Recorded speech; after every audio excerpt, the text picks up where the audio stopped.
Assalamualaikum warahmatullahi wabarakatuh.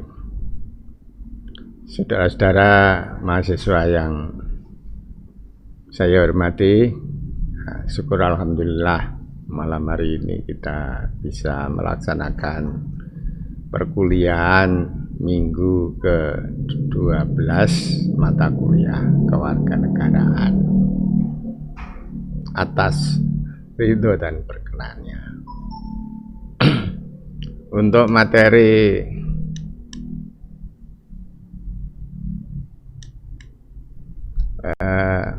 pada perkuliahan ini kita mengambil materi tentang bela negara.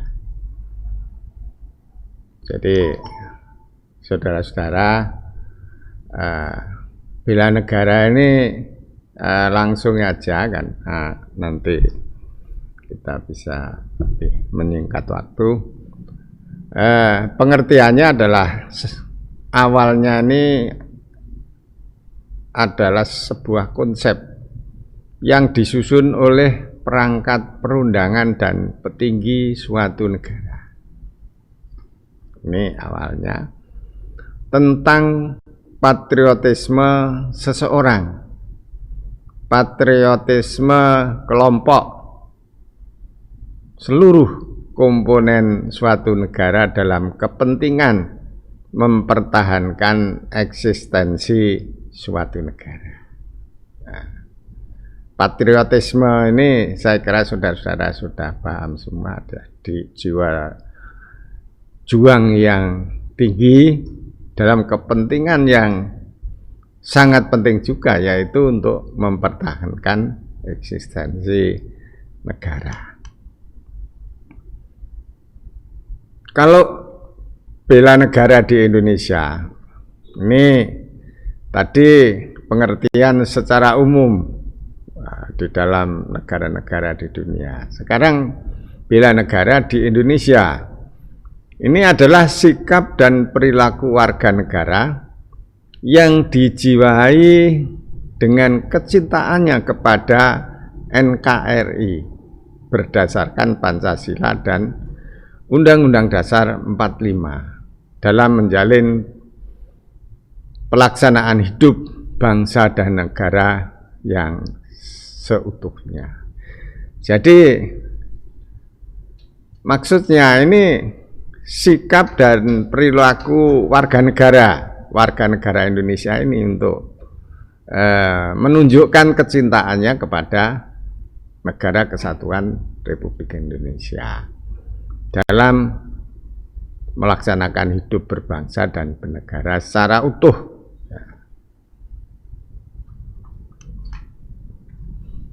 Sedangkan unsur-unsur bela negara, kalau tadi kita pengertiannya sudah kita sampaikan, sekarang unsur-unsurnya ini apa saja? Yang pertama adalah cinta tanah air, yaitu tanah air Indonesia. Karena warga negara Indonesia ini masih juga dijumpai dan juga masih ada bahwa cinta tanah air ini diabaikan apabila sudah berada di luar Indonesia utamanya. Tapi di dalam negeri sendiri juga ada warga negara yang tidak menghiraukan bagaimana tentang tanah airnya, dicintai apa tidak. Banyak permasalahan-permasalahan yang sebenarnya ini tidak perlu disampaikan di forum internasional, tapi ada beberapa oknum yang membawa masalah-masalah di negeri kita ini dibawa ke dunia internasional. Dan juga kita masih ingat dulu ya, punya presiden yang ketiga B.J. Habibie itu waktu di Jerman, beliaunya ini karena ahli pesawat terbang, dia ini sangat dibutuhkan oleh negara Jerman untuk mengembangkan industri pesawat. Dibutuhkan sana dan dengan gaji yang sangat tinggi kalau diukur dari Indonesia. Tapi karena Indonesia butuh B.J. Habibie, waktu presidennya Pak Harto ini, B.J. Habibie ini dipanggil pulang ke Indonesia untuk memajukan Indonesia di bidang industri. Beliaunya sudah, karena B.J. Habibie ini sangat cinta dengan tanah airnya, biarpun di Jerman dia sangat mahal lah, ukuran dilihat dari gajinya dan kecerdasannya, tapi pulang ke Indonesia untuk memajukan bangsanya. Ini salah satu yang contoh orang yang sudah mapan di luar negeri dipanggil, dia atau beliaunya siap pulang ke Indonesia. Kemudian tentang kesadaran berbangsa dan bernegara, ini juga masih banyak warga negara kita sendiri mungkin ya di lingkungan kita juga enggak merasa bahwa dia ini hidup berbangsa dan bernegara. Ya. Ini harus apapun kepentingan bangsa dan negara ini diutamakan atau dinomorsatukan. Kemudian yakin akan Pancasila ini sebagai ideologi negara. Nah, ini juga termasuk daripada unsur bela negara. Jadi Pancasila ini hanya satu-satunya sebagai ideologi negara dan tidak bisa diganti oleh ideologi yang lain. Ya, biarpun ada sekelompok kecil masih ada ingin mengganti Pancasila dengan dasar yang lain atau ideologi yang lain. Pancasila dianggap Pancasila ini tidak tepat dan sebagainya. Ini masih ada oknum-oknum. Nah, ini perlu ditanamkan kepada generasi muda, utamanya para cendekiawan sebagai seorang mahasiswa. Kemudian rela berkorban untuk bangsa dan negara.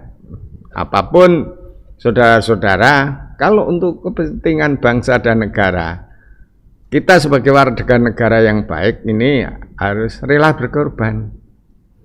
Negara memberi tugas apapun, kita laksanakan dengan baik dan secara ikhlas. Kemudian dasar hukum bela negara. Bela negara ini sudah program atau suatu rencana yang sudah memperoleh dasar yang sangat kuat, yaitu TAP MPR tahun 73 tentang konsep wawasan Nusantara dan keamanan nasional. Yang kedua, Undang-Undang Nomor 3 tahun 2002 tentang pertahanan negara. Dan yang ketiga, Undang-Undang Dasar 45 pada pasal 30 sampai dengan pasal 27. Ini dasar hukumnya. Jadi kita melaksanakan ini dalam suatu negara harus ada payung hukumnya istilahnya. Harus ada dasar hukumnya sehingga kita melangkah ini sudah tidak disalahkan oleh siapapun. Untuk negara, saudara-saudara, namanya negara ini tetap perlu ada dijaga dan banyak rintangan-rintangan. Di rintangan negara dan ancamannya. Indonesia ini biarpun sudah merdeka 70 tahun lebih, ya, 70 tahun. Tapi rintangan dan ancaman ini masih ada dan perlu dijaga. Ada atau tidak, ini harus kita tetap waspada. Tapi namanya negara ini juga ada-ada saja permasalahan yang dihadapi. Rintangan dari luar, sekarang dari luar. Yang pertama, keinginan negara besar untuk menguasai Indonesia karena posisi yang strategis. Ya, kemarin sudah saya sampaikan bahwa Indonesia ini letaknya Ini sangat strategis sehingga negara-negara besar ingin menguasai Indonesia. Sekarang kalau kewilayahan mungkin mengambil alih wilayah ini agak sulit. Ya, penjajahan bentuk apapun, ya, bentuk industri, bentuk yang lain-lain, menunjukkan kekuatan militernya dan sebagainya. Jadi ini yang dari luar, dari ancaman dari negara-negara besar yang ada di dunia. Karena Indonesia ini sangat strategis. Kemudian keinginan negara industri, kekayaan alam yang melimpah. Jadi ancaman dari pertama negara-negara besar, kemudian negara-negara industri. Ya, sebenarnya kita sekarang ini diakui atau tidak kan sudah tidak rahasia. Penjajahan industri ini masih banyak karena ya kita harus menyadari bahwa kualitas SDM kita, sumber daya manusia kita ini masih rendah dibanding negara-negara industri yang lain. Segala kita lihat sendiri, saudara-saudara. Otomotif aja, ya hampir semuanya ini dari Jepang, ada Toyota, ada Mitsubishi, ada macam-macam dari Cina, dari Korea dan sebagainya. Ini nanti generasi-generasi penerus ini yang harus bisa mengambil alih itu untuk menguasai wilayah kita untuk mengembangkan kekayaan alam yang berlimpah. Kemudian yang kita lebih hati-hati lagi dengan adanya arus globalisasi. Dengan era globalisasi ini banyak timbul kerawanan. Kerawanan di bidang macam-macam segalanya. Karena globalisasi ini tidak bisa dibendung, tidak bisa dibatasi, tidak bisa ditolak. Karena semua masyarakat, semua warga negara, semua manusia bisa mengaksesnya. Kerawanan ini di bidang politik juga bisa, di bidang ekonomi, kemudian sosial budaya. Ini semuanya harus diwaspadai. Kita tidak ada rahasia sekarang ini, baik ini pemerintahan maupun pihak-pihak yang lain. Sebentar lagi ada timbul sesuatu misalnya. Dalam waktu berapa menit seluruh orang ya, seluruh kelompok, seluruh manusia ini bisa mengetahui melalui teknologi yang sangat canggih di globalisasi ini. Kemudian ancaman yang dihadapi oleh negara, ini macam-macam ancamannya. Ini yang pertama subversi. Nah, apa subversi itu? Adalah tindakan mengubah tindak falsafah negara dan merongrong pemerintahan yang sah. Jadi subversi ini masih ada saja, apalagi penduduk kita 200 juta lebih, 260 juta. Sekarang sudah lebih. Ini mesti ada sekelompok kecil orang yang ingin negara ini akan lebih baik, ideologinya diganti dan juga merongrong pemerintah yang sah. Merongrong ini artinya sebenarnya pemerintah ini sudah berjalan, sudah melaksanakan sesuai dengan aturan perundang-undangan, tapi dicari kelemahan-kelemahannya. Selanjutnya infiltrasi, yaitu penguasaan melalui celah kelemahan untuk melemahkan dan mengancam. Penguasaan atau penguasa, ya penguasa lain ini mencari kelemahan-kelemahan Indonesia. Dalam sejarah kita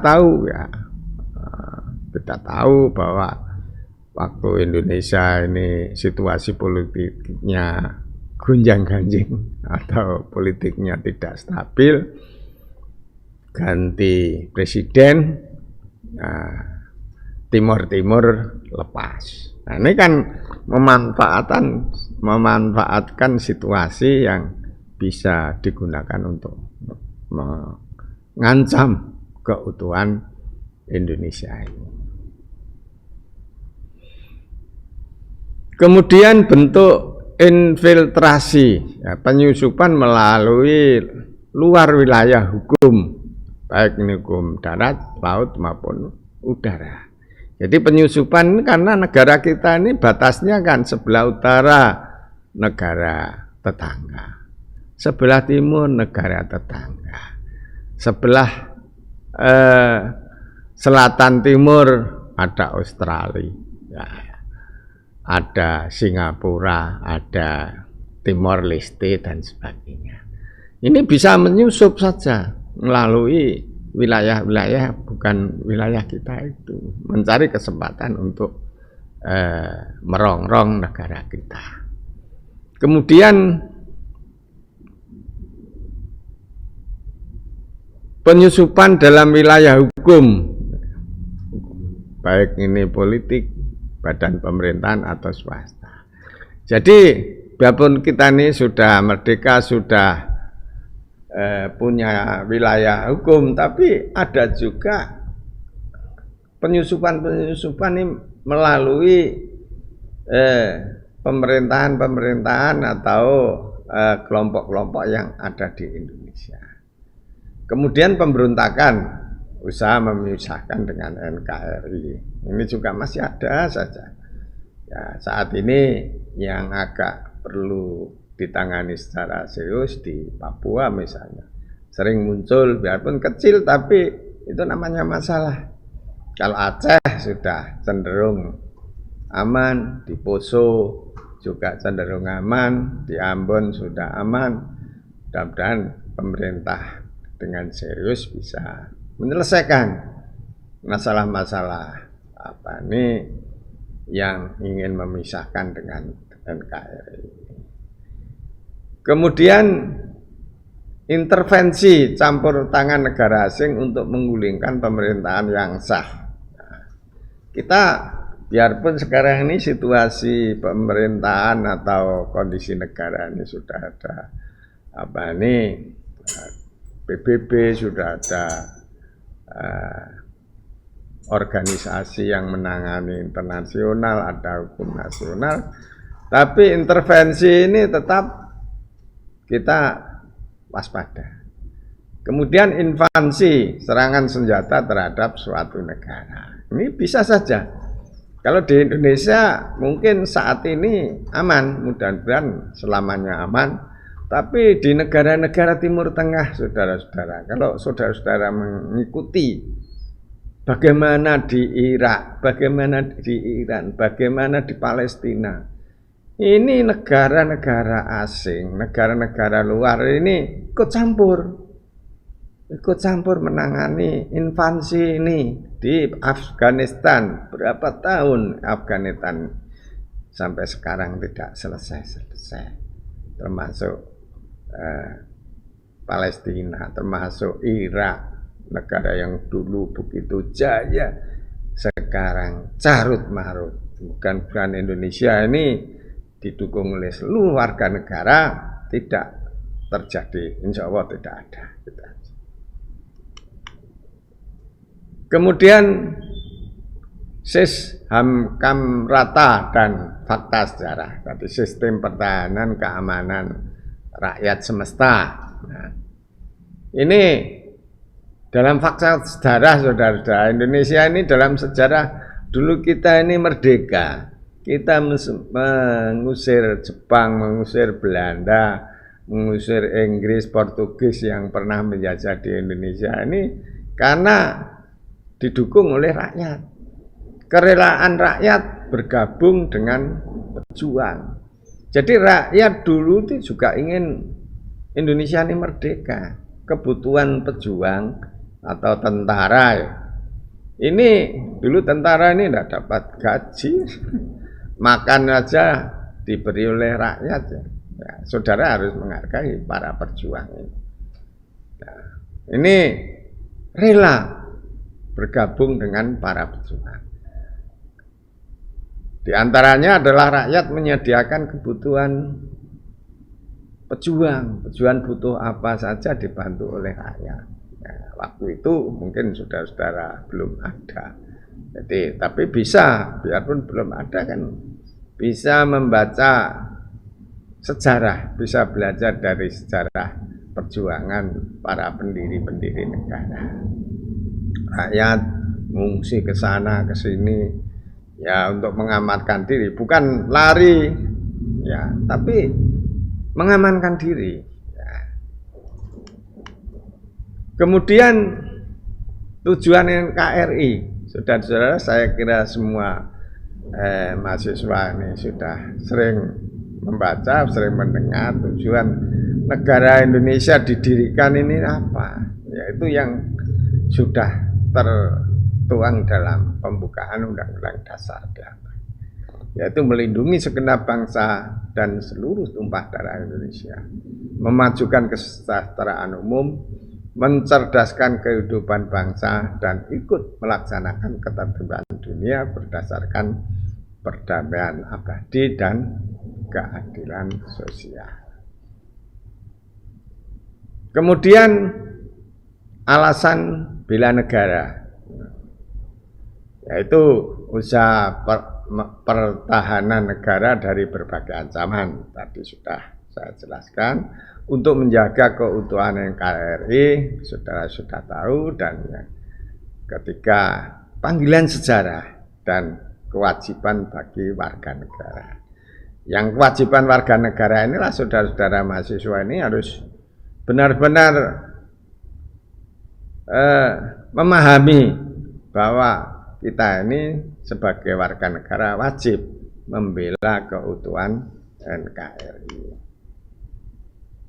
Inilah saudara-saudara. Sudah putus Mas ya? Sudah, speakingnya jalan. Oh iya ya. Ya sudah. Ya sudah. Sudah tidak ada. PowerPoint-nya sudah kosong. Oh, PowerPoint. Iya,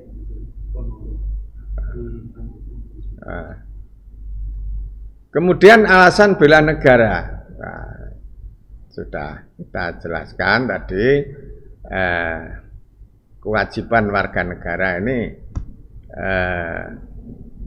yang harus para mahasiswa mengetahui atau memahaminya dan melaksanakan juga. Saya kira sekian saudara-saudara mahasiswa, dan nanti kita ketemu lagi pada perkuliahan selanjutnya. Sekian, terima kasih. Wassalamualaikum warahmatullahi wabarakatuh.